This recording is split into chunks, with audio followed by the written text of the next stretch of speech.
Olá, meus irmãos, que a graça e a paz do Senhor Jesus esteja com você. Estamos aqui mais uma vez juntos para estudarmos mais uma lição da Escola Bíblica Dominical. Desta feita vamos estar estudando a lição da revista Conectar Mais Jovens, da editora Betel, que traz por tema Moldados pelo Caráter de Cristo. E o título da lição de hoje é Caráter Humano versus Caráter Divino, o grande duelo. Então nós vamos estar vendo este tema tão importante para as nossas vidas espiritual. O texto de referência está registrado em Gálatas, capítulo 5, do verso 16 a 23. Então, o irmão que tem aí a sua Bíblia já pode ir fazendo a leitura, porque esta lição ela não traz aqui o texto de referência.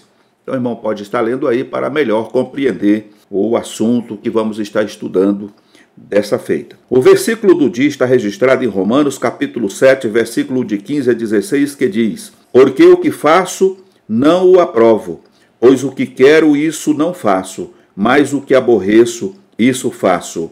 E se faço o que não quero, consinto com a lei que é boa. Romanos, capítulo 7, versículo de 15 a 16. A verdade aplicada diz que o novo nascimento traz ao homem um caráter transformado pelo Espírito Santo. A lição, como sempre, ela traz 3 objetivos. E o primeiro dele é compreendermos que Deus criou o homem reto. Então esse é o primeiro objetivo da lição. O segundo é notar a eficácia da salvação por intermédio de Jesus Cristo. Haja visto que não há salvação em outro Salvador que não seja Jesus Cristo.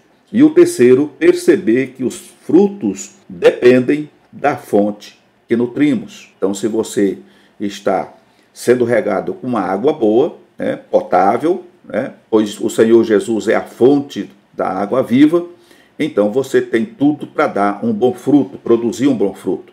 Mas se você está aí numa área ruim, onde a terra é ruim e a água não é saudável, então você tem tudo para não produzir fruto, e se produzir vai ser um fruto ruim.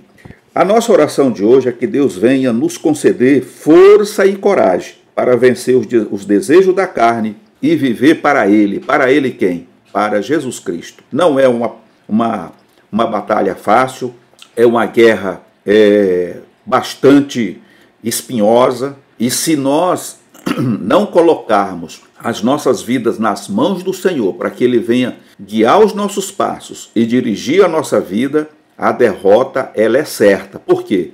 Porque nós não temos capacidade nenhuma de lutarmos e sermos vencedor nessa área da carne. Então é uma natureza, é um inimigo mortal, é um inimigo que tem uma força violenta, porém quando nós nos colocamos nas mãos do Senhor e deixamos que Ele venha administrar o nosso ser, então as coisas ficam mais fáceis. E assim nós vamos conseguir vencer os desejos mundanos, os desejos da carne. É por isso que o apóstolo Paulo ele diz, andai em espírito. Em algumas outras versões diz, andai no espírito, e não cumprireis os desejos da carne. Então andar em espírito é realmente estar de mão dada, ou de mãos dadas com o Espírito Santo. Aliás, nós sabemos perfeitamente, através da palavra, das Escrituras Sagradas, que o Espírito Santo veio para cuidar de nós, para estar conosco para sempre. Não é por alguns dias, mas para sempre. Então, quando nós entendemos isso e colocamos as nossas vidas nas mãos do Senhor, pedindo a Ele que venha nos ajudar naquilo que nós somos incapazes de fazer, o Senhor, através do Espírito Santo, Ele não só nos capacita, mas afasta o mal e nos molda segundo o caráter de Cristo. Aliás, esse é o tema. E nós só seremos moldados, ou amalgamados, à medida que nós vamos dando a liberdade para que o Senhor, através do Espírito Santo, venha trabalhar em nós. Ok, meus irmãos? Dito isso, nós vamos aqui à introdução que diz: segundo o registro das Escrituras, existe um duelo dentro de nós entre a carne e o espírito, de modo que um se opõe ao outro. Esta é uma realidade inequívoca. E se quisermos obter a vitória, é necessário mortificar a nossa carne na cruz de nosso Senhor Jesus Cristo. Então os irmãos entenderam? Tudo que eu já falei até aqui, ele é embasado pela introdução. Se realmente quisermos obter a vitória, é necessário mortificar a nossa carne na cruz de nosso Senhor Jesus Cristo. É por isso que o apóstolo Paulo dizia: eu já não vivo, mas Cristo vive em mim. Então Paulo, ele tinha consciência de que ele já não vivia para si. Ele já não vivia para os desejos, mundanos, para os seus desejos naturais. Então tudo que ele pretendia fazer, o que ele se colocava a fazer, era para agradar ao Senhor Jesus. E assim ele viveu toda a sua vida até o último dia, quando ele pôde expressar bem alto, em bom som, quando ele expressa dessa forma: combati o bom combate, acabei a carreira e me esqueci da fé. É isso, irmãos? Não, mas guardei a fé. Então ele teve um bom combate. Por que ele podia dizer combati o bom combate? Porque ele não venceu sozinho. Ele não lutou sozinho, ele tinha a compreensão e a consciência de que ele dependeu do Senhor Jesus em toda a sua trajetória para poder vencer esses desejos da carne. Por isso, eu reafirmo, ele dizia: andai em espírito, ou vivei em espírito, ou andai no espírito. Eu estou citando aqui várias versões, porque algumas são diferentes da outra. E não cumprireis o desejo da carne. Você pensa que isso foi fácil para ele? Não foi. Como não é fácil para mim, muito menos para você. Mas é possível, quando nós realmente entendemos e conhecemos o objetivo que nós queremos alcançar. Então se torna fácil. Ok, irmãos? Dói, mas é fácil de conseguir. Porque o que está em pauta aqui não é simplesmente vencer a carne, mas é obter da parte do Senhor aquilo que ele tem prometido. E o nosso galardão está com o Senhor. E nós só faremos jus a ele se formos fiéis até a morte. É isso que o Senhor Jesus diz: ser fiel até a morte. E aí você vai receber o galardão, você vai receber a coroa da vida, enfim, tudo aquilo que o Senhor promete na sua palavra. Portanto, o ponto-chave da lição de hoje é: por meio de Jesus Cristo, teremos vitória contra o mundo, a carne e contra as hostes espirituais da maldade. Então, por meio de Jesus Cristo, mais uma vez eu estou frisando, é somente por meio de Jesus Cristo que nós teremos vitória contra o mundo e contra a carne e contra as hostes espirituais da maldade. Essas hostes espirituais da maldade, eles estão aí, atuando. E eles aonde encontram fraqueza, aonde eles encontram um coração fértil, cheio de dúvida, de incredulidade, aí eles vão agir. Mas quando o Espírito Santo do Senhor está no controle da minha, da tua e das nossas vidas, ele dá uma olhadinha, mas não tem espaço para ele, então ele tem que continuar vagando. Ok, meus amados irmãos? O primeiro ponto vem dizendo sobre a deformidade do caráter humano. Então nós sabemos aqui, segundo está registrado lá no Gênesis, que Deus criou o homem e o colocou no jardim do Éden. Porém, com a queda, Adão e Eva foram expulsos e tiveram severas consequências. Uma delas foi a perda da imagem de Deus. Literalmente, o pecado manchou o caráter de Deus no homem. Então, quando a gente olha para o início da criação e a gente observa como Deus criou todas as coisas, inclusive o ser humano, o homem e a sua companheira, vemos que eles viviam ali num estado perfeito. É chamado de estado da inocência. Não existia mal, não existia nada de errado, mas a partir do momento em que Adão ele desobedece à ordem do Senhor e dá ouvido e prova daquilo que foi lhe oferecido, então tudo desmantelou e a morte passa então a todos os homens, como descreve aí o apóstolo Paulo, dizendo que o salário do pecado é a morte, mas o dom gratuito de Deus é a vida eterna por Cristo Jesus. Então nós vemos que foi a partir da queda de Adão que todas as coisas se desmantelou. E hoje nós temos essa enfermidade, esse vírus, que só tem um antídoto, só tem uma vacina que pode inibir definitivamente, expurgar definitivamente esse vírus, que é o vírus chamado pecado. Esse antídoto, ou esta vacina, é o sangue de Jesus Cristo, como está escrito, que nos purifica de todo o pecado. Então, a partir da queda do homem, tudo mudou, inclusive o caráter do homem. Ele perdeu aquela essência, perdeu tudo aquilo que Deus tinha colocado nele. E aí, no ponto 1, nós vemos que Deus fez o homem reto, como já frisei a princípio. Deus não deixou nada errado no homem. No entanto, meus amados irmãos, muitas vezes alguém pode questionar dizendo, então, se Deus fez tudo correto, por que ele permitiu isso? Então, nós vamos entender que Deus nunca foi apanhado de surpresa. Deus sabia exatamente o que iria acontecer. E para que ele não tivesse que abrir mão e fazer uso do plano B, ele já criou, ele já providenciou todo o projeto necessário para o resgate, para a salvação do homem. Então nós vemos aqui que dentro da visão dispensacionalista, Adão e Eva viviam no período da inocência, quando ambos viviam nus e não se envergonhavam de estar assim diante do outro, conforme o registro de Gênesis 2:25. Salomão deixa registrado que Deus fez o homem reto, conforme está registrado em Eclesiastes, capítulo 7, 29. O homem vivia no Éden e conversava com Deus diariamente, evidenciando um ambiente de comunhão. Não podemos asseverar ao certo quanto tempo eles viveram neste período, mas com a queda, Adão e Eva passaram a viver o período da consciência, tendo conhecimento do bem e do mal. A decisão tomada pelo homem deixou toda a raça humana sobre as consequências do pecado. Então, é por isso que Deus disse, olha, de toda a árvore que existe no jardim, você pode comer tranquilamente do fruto dessas árvores. Mas há uma árvore aqui no jardim do Éden, que essa você não pode tocar. Esta árvore produz um fruto chamado o fruto do conhecimento do bem e do mal.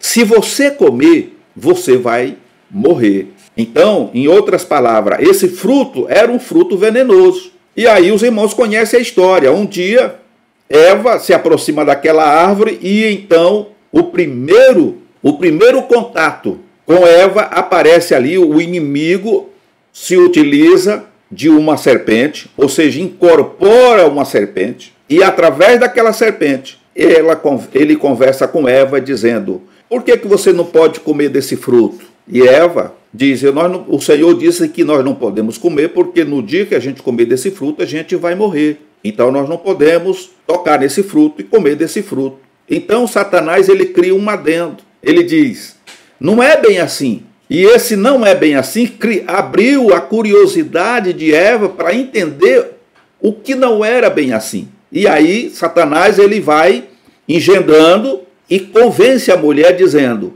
na verdade, não é que vocês vão morrer. Na verdade, é o seguinte, se vocês comerem desse fruto, os vossos olhos se abrirão e vocês serão semelhantes a Deus, sabendo decifrar e discernir entre o bem e o mal. Essa é a questão. Então ele tirou o veneno, né, entre aspas, e deu a ela a compreensão do que realmente aconteceria. Então Eva pensou, poxa, se eu vou ser igual a Deus, eu vou saber discernir o que é bom e o que é errado, então, poxa vida, isso vai ser excelente. Aí ela toma o fruto e come. E levou para Adão, e Adão comeu. E o diabo não mentiu aí. Só que ele ocultou a verdade no que dizia respeito à morte, porque aí a morte passaria, eles deixariam de ser imortal. Os irmãos entenderam? Eles tinham a imortalidade. A partir do momento que eles comem do fruto, o que o inimigo falou aconteceu, os olhos se abriu. Tanto é que eles perceberam que estavam nus e sentiram vergonha um do outro. E já pensaram logo em seguida, poxa vida, Deus vai vir aqui.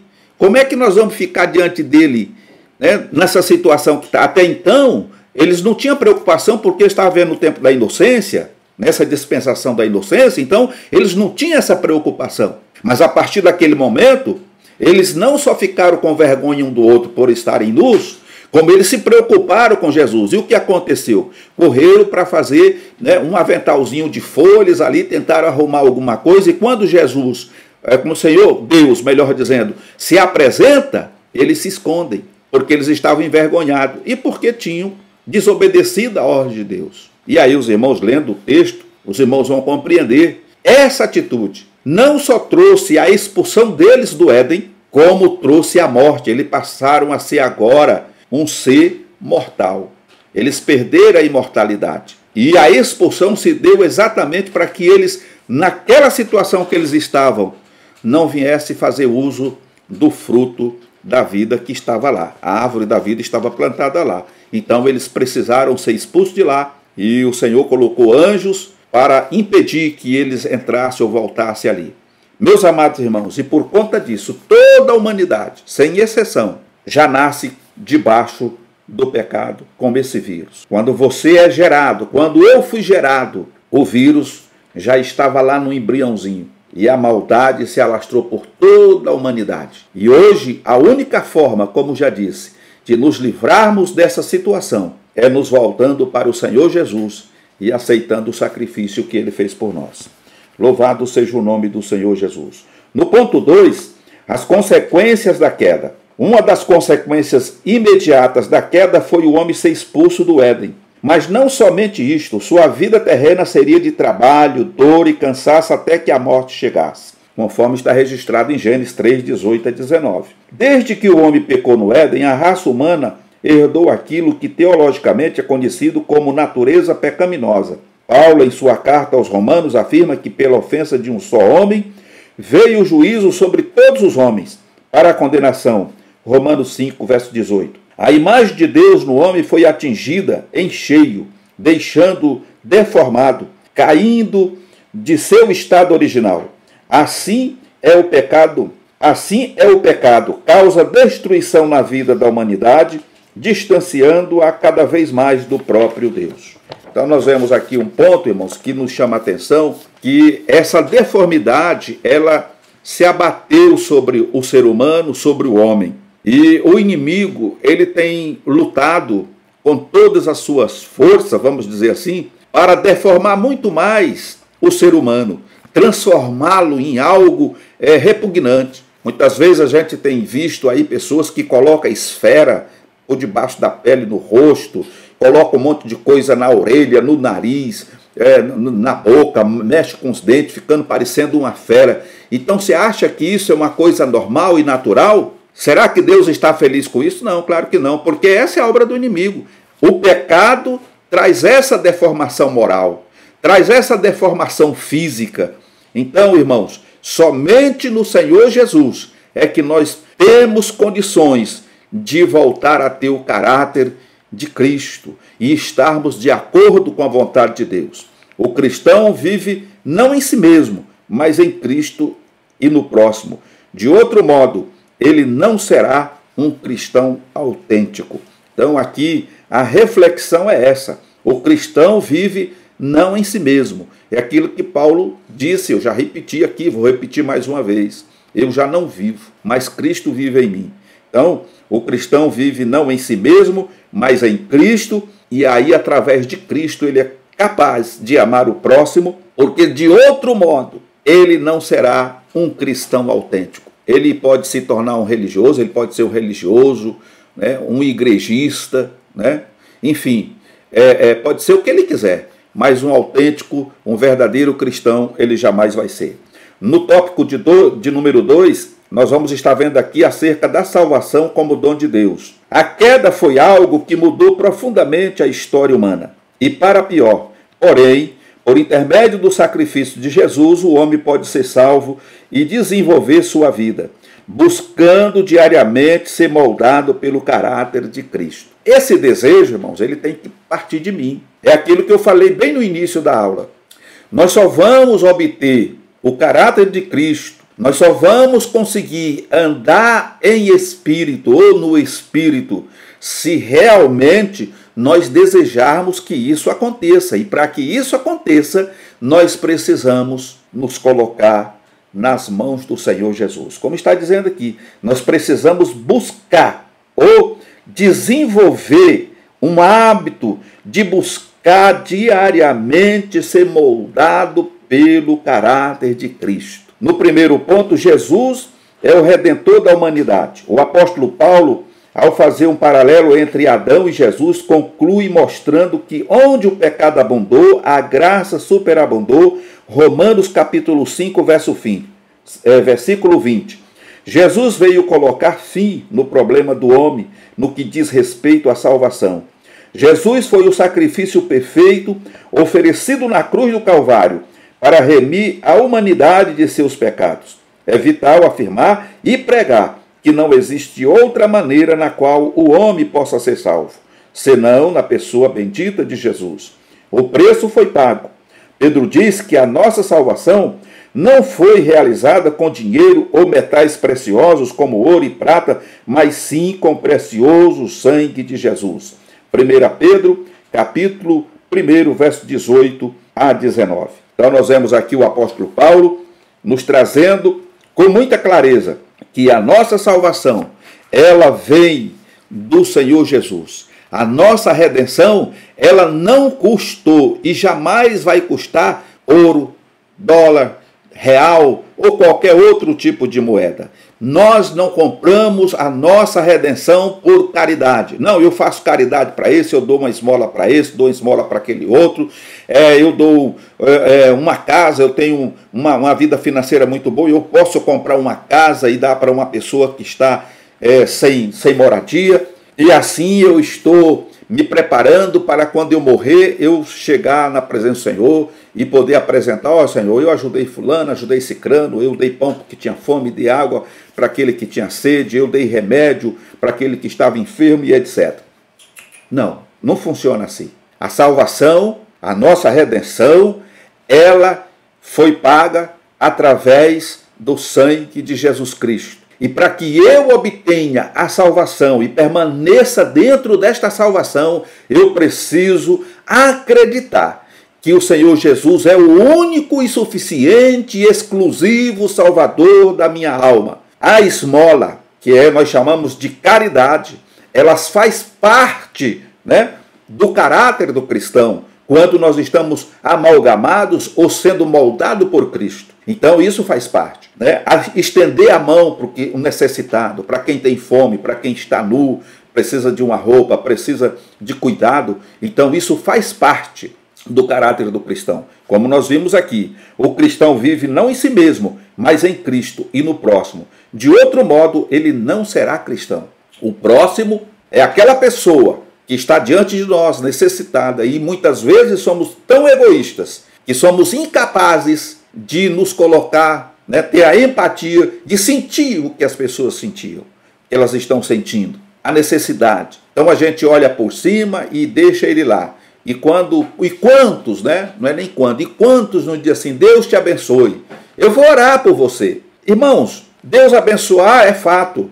Você orar pela pessoa é fato também, é muito bom. Mas se você sabe do que ela tem necessidade, do que ela precisa, você precisa socorrer. Você não tem que esperar pelo outro. Eu vou orar para Deus tocar no coração de alguém para dar a você o que você precisa. Você tem, faça isso. Aí você vai estar provando que você é um cristão verdadeiro, um cristão autêntico. Ok, meus amados irmãos?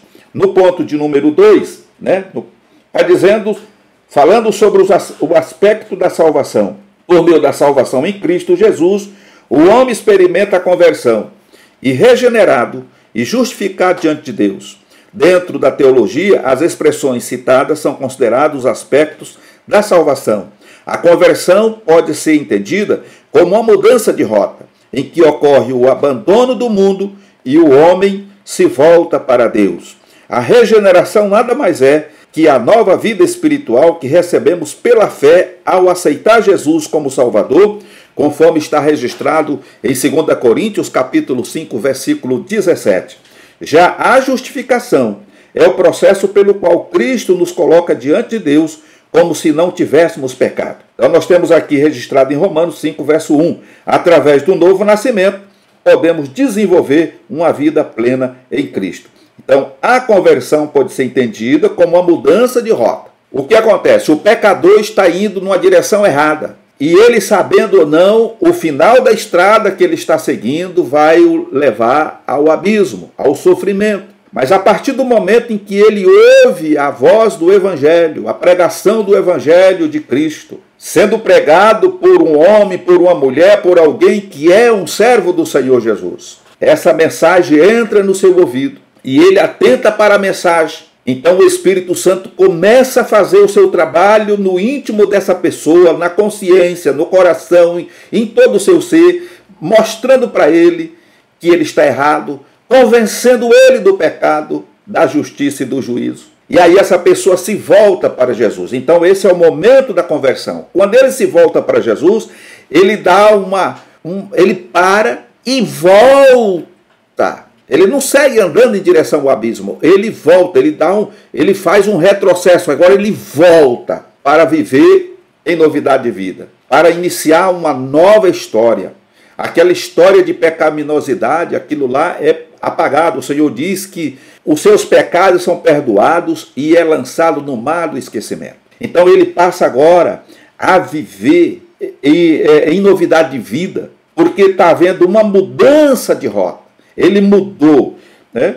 Ele abandonou o mundo, ele abandona o pecado e ele agora se volta para Deus. E aí entra o processo da regeneração, que é nada mais do que uma nova vida espiritual que essa pessoa passa a receber pela fé, ao aceitar Jesus como Salvador. E agora, já justificado, esse processo pelo qual Cristo nos coloca diante de Deus, como se não tivéssemos pecado. Então, ele primeiro tem que abandonar o pecado, segundo, ele tem que se voltar para Jesus. Quando ele passa a viver uma nova vida com Cristo, ele é justificado pelo Senhor por intermédio do sacrifício que ele executou lá no Calvário, e ele é colocado agora diante de Deus inculpável. Vocês estão entendendo? Quando Deus olha para mim, quando Deus olha para você, ele não vê mais aquela deformidade que o pecado trazia, porque agora nós somos uma nova criatura em Cristo, né? É por isso que Paulo ele diz: sejais os meus imitadores como eu sou de Cristo. Porque a cada dia que nós vamos deixando o Senhor trabalhar em nossas vidas através do Espírito Santo, nós vamos nos tornando e recebendo essa luz que vem do Senhor e nos amalgamando e nos tornando um semelhante a Cristo. E Paulo ele enfatiza isso quando ele diz: e naquele dia nós veremos como ele é, e assim como ele é, nós seremos, ou seja, seremos semelhante a Cristo. Louvado seja o nome do Senhor. E essa obra, irmãos, ela só é completada em nós quando nós entendemos que para termos o caráter de Cristo, nós precisamos fazer morrer a vida da alma. Ou seja, abrir mão dos prazeres mundanos, abrir mão do pecado, das vaidades, do egoísmo, da mentira e de tudo que não presta e nos colocarmos 100% na mão do Senhor. Eu sei que não é tarefa muito fácil, porque na prática a gente quer transigir com o pecado. A gente quer agradar a Deus, mas também quer acender uma velhinha para o diabo. E isso não dá certo, porque isso está em cima do muro, no muro da indecisão. E causa um conflito, porque o inimigo, irmão, ele não quer que você vá para o céu, que você tenha uma vida eterna, né, com Deus. Ele quer que você tenha uma vida eterna de sofrimento com ele, porque condenado ele já está. Então o que ele faz? Ele vai trabalhar para te puxar 100% para o lado dele. É por isso que está escrito que aquele que está limpo, limpe-se mais ainda. E aquele que está sujo, suje-se mais ainda. Porque não tem como você ficar meio limpo e meio sujo, meio limpo. Ou você é limpo 100% por Jesus, ou você é sujo 100% por Satanás. E a sujeira é o mundo, é o pecado, é a imoralidade, é tudo que não presta. Então o cristão precisa compreender isto, entender isto e praticar isto. Pedir para que o Espírito Santo venha habitar de fato no seu ser, no seu coração, e que ele administre a sua vida. Porque do contrário, você está remando na direção errada. Você está tentando subir contra a correnteza. E sem a ajuda de Jesus você não vai para lugar nenhum. Ok, meu amado irmão? No ponto de número 3, no tópico 3, nós vamos estar falando aqui sobre a obra do Espírito Santo no caráter do cristão. Como é isso? Após confessar Cristo como nosso Salvador, o Espírito Santo começa em nós uma obra de santificação e, consequentemente, a implantação do caráter de Cristo em nossa vida. A pessoa do Espírito Santo tem papel preponderante na vida do cristão. A Bíblia assegura que ele convence o homem do pecado, da justiça e do juízo, conforme está registrado no Evangelho de João, capítulo 16 e verso 8. Então nós vemos aqui que após confessarmos a Cristo como nosso Salvador, o Espírito Santo começa em nós uma obra de santificação e, consequentemente, a implantação do caráter de Cristo em nossa vida. Eu costumo dizer, e isso é fato, tem muita gente que pensa que a pessoa aceita Jesus de manhã ou de noite e no dia seguinte ele já é santo, 100% santo. Tanto é que nós temos aí, por muitos e muitos anos, nós tivemos aí um grande conflito no que diz respeito a usos e costumes. Porque no entendimento de muitos pastores e muitos dirigentes, então a partir do momento que você aceitava Jesus, você tinha que abandonar o cigarro, a bebida, você tinha que deixar de usar, a mulher usar vestido muito curto, degotado, tinha que já começar a usar aqueles vestidos abaixo do joelho,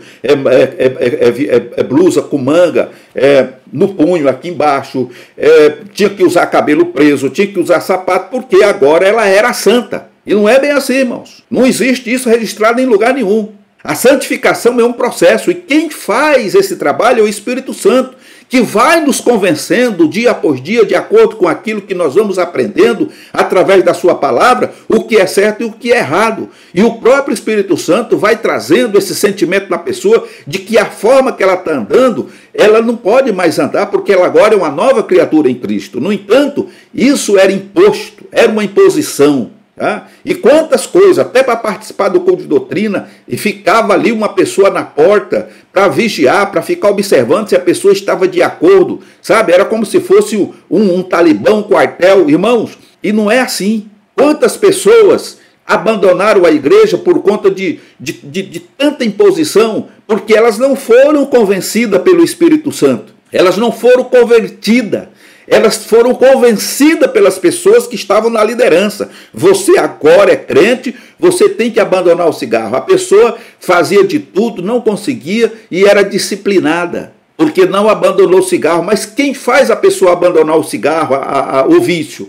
É o Espírito Santo, irmão. Então a pessoa precisa ser ensinada como ela deve proceder, para que ela seja liberta dos vícios e de tudo aquilo. E isso só é possível quando se tem um ensino sistemático da palavra de Deus. Então muitas coisas aconteceram no passado, mas a gente precisa entender que a santificação ela é um processo. O Espírito Santo vai nos santificando à medida que nós vamos dando espaço e nos convertendo ao Senhor Jesus, entendendo que Ele é a única saída para que voltemos ao estado primitivo pelo qual Deus nos criou. Louvado seja o nome do Senhor. Então, a pessoa do Espírito Santo tem papel preponderante na vida do cristão, e a Bíblia assegura que ele convence o homem do pecado, da justiça e do juízo. Então, esse trabalho é do Espírito Santo. Pregar o Evangelho é minha responsabilidade, mas convencer o homem do pecado, da justiça e do juízo é do Espírito Santo. E é um processo que vai durar talvez uma vida inteira. Porque dificilmente alguém nesse plano, meu irmão, nessa dimensão, vai chegar à estatura de um varão perfeito. Porque se alcançar essa estatura de um varão perfeito, ele não vai ficar aqui para contar o segredo para ninguém. O Senhor recolhe para si. E isso é fato. Está registrado nas Escrituras. Ok? Então vamos aqui ao ponto de número 1, do tópico 3, que diz: vivendo uma vida nos domínios do Espírito. Como é viver uma vida nos domínios do Espírito? Então vamos ouvir aqui o que Paulo está dizendo. Paulo é enfático ao dizer que para não ceder aos desejos da carne, é necessário andar em Espírito, Gálatas capítulo 5, verso 16. Quando o homem é fortalecido pelo Espírito Santo, tem a plena convicção da vontade de Deus em sua vida e começa a produzir fruto do Espírito. A Bíblia ainda nos recomenda que, se vivemos em Espírito, andemos também em Espírito. Gálatas capítulo 5, verso 25. Por meio desta dependência do Espírito, o homem encontra força para não ceder às pressões da carne, nem mesmo à sedução do mundo. Jesus pontuou que é necessário vigiar e orar. Mateus 26, 41. Que nossa vida possa ser dirigida por Deus e dominada por seu Espírito Santo. Então, os irmãos, entendeu?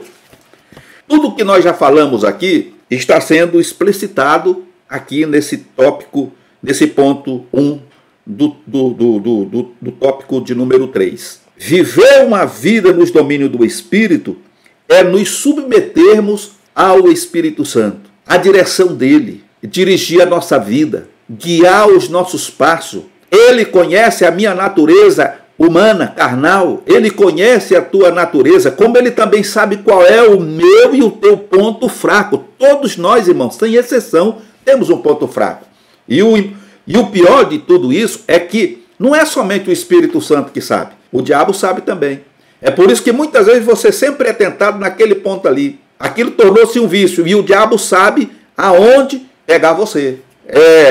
Eu me lembro quando eu era garoto, morando na roça, lá no interior, nós tínhamos lá um problema muito sério com os animais e os morcegos. Os irmãos que são aí do interior sabem muito bem do que eu estou falando. O morcego é um animal, ou um bicho, vamos dizer assim, que ele não fica picando o animal como um pernilongo. Porque o pernilongo ele morde você num lugar, daí a pouco você tange, ele vai morder lá em outro e assim por diante. O morcego não. Ele consegue procurar um lugar onde tem uma veia e ele faz ali o furinho e ele enche a barriguinha de sangue, depois ele solta a sua fezes ali, fecha o buraquinho ali para estancar o sangue e vai-se embora. Vai dormir no dia seguinte, ele dorme o dia todo. De noite ele está com fome.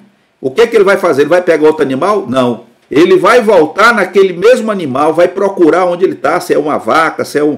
Ele vai procurar lá no meio dos outros animais até encontrar. Na hora que ele encontra, ele sabe exatamente onde ele bebeu sangue na noite anterior. Aí ele cavuca ali, tira a casquinha, já está minando o sangue e ele bebe. Ele pode ser comparado com o inimigo das nossas almas. Porque o inimigo sabe exatamente qual é o meu ponto fraco, qual é o seu ponto fraco, e ele vai trabalhar para que você caia exatamente nesse pecado que você sempre tem lutado para vencer. E lutado sozinho. É por isso que nós precisamos colocar a nossa vida, né, sob a direção do Espírito Santo. Porque ele conhece e ele vai nos fortalecer. E à medida que nós somos fortalecidos pelo Senhor, nós vamos produzir frutos que agradam a Deus e rejeitar esse fruto maligno que o inimigo quer que a gente produza para ele. Então essa é a única forma.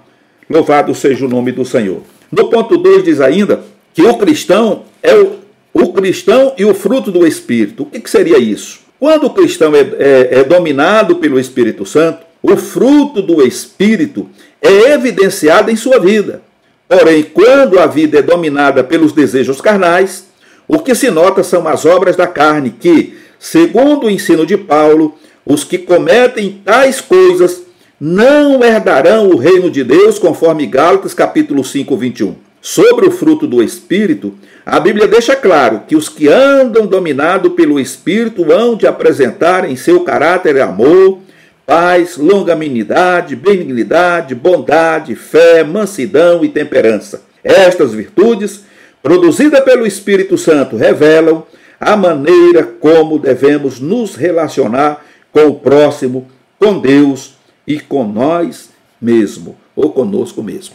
Ok, meus amados irmãos? Então, aquelas pessoas que não são dominadas pelo Espírito Santo, que não têm as suas vidas dirigidas e guiadas pelo Espírito Santo, mas que são dirigidas e guiadas pela vontade da carne, esses jamais vão produzir frutos que agradam a Deus e jamais vão receber a salvação. É por isso que nós, pregadores, sempre batemos na mesma tecla, né? E não só nós, os pregadores, mas começa pelo próprio Senhor Jesus, quando ele diz: vigiai e orai, para que vocês não venham cair em tentação, né? Para que vocês não se desviem do caminho certo. Porque o Espírito, na verdade, diz o Senhor Jesus, está pronto, mas a carne é fraca. Então, quando você está submisso à vontade da carne, então você não consegue andar em espírito, você não consegue cumprir o desejo do Espírito Santo que está em você. Então, pelo contrário, você o entristece. E ao entristecer o Espírito se afasta de você. E você fica à mercê de Satanás. É por isso que hoje nós temos tanta gente derrotada dentro dos templos, dentro das denominações. Pessoas que vão vivendo aos trancos e barrancos, saindo de um buraco e caindo em outro. Por quê? Porque eles não têm a vida dominada e dirigida pelo Espírito Santo. E essas pessoas, conforme diz o texto, essas pessoas não herdarão o reino de Deus. E o que é triste é isso. Você remar o oceano inteiro e se arrebentar na praia. Porque você acha que você consegue dominar os vícios, dominar as drogas, dominar a prostituição, a pornografia, né? Uma língua dobre que muitas vezes e o Senhor diz que não dá para tirar água boa, né? Potável e água amarga da mesma fonte. E muitas vezes você tem vivido nesse contexto, nesse conflito. O conselho de Deus nesta aula, irmãos, nessa oportunidade, é que nós venhamos ser dependentes do Espírito Santo de Deus. Ele é a pessoa que o Senhor designou para cuidar de mim, de você, para sempre, até a consumação dos séculos. É Ele que vai nos levar e apresentar diante do Senhor no arrebatamento da igreja. É Ele que vai trazer de volta o meu corpo, que se já estiver morto, vai estar transformado em pó. Então é o Espírito Santo, irmãos, é a pessoa que eu tenho que estar com Ele e confiar nele, e acreditar nele e depositar nele todo o meu anseio, os meus desejos, se eu realmente quero agradar a Deus. Não existe outro meio. Louvado seja o nome do Senhor Jesus. E para concluirmos, quanto mais o ser humano se aprofundar na intimidade com Deus, mais demonstrará o caráter de Cristo em sua vida. Então isso, como já disse e repito, é preciso que eu morra para o mundo para viver para Deus. Que a cada dia da minha vida eu me torne uma só carne com o Senhor. Porque é isso que o Senhor Jesus quer, que nós sejamos um com Ele. Naquela oração diz que o desejo dele era que nós fôssemos um com Ele. Aleluia! Como Ele era um com o Pai. Essa unidade, irmão, só é possível quando eu compreendo essas verdades que nós acabamos de estudar. Que Deus em Cristo te abençoe e te guarde. Querendo Deus, estaremos de volta numa outra oportunidade. Fiquem todos na paz do Senhor Jesus.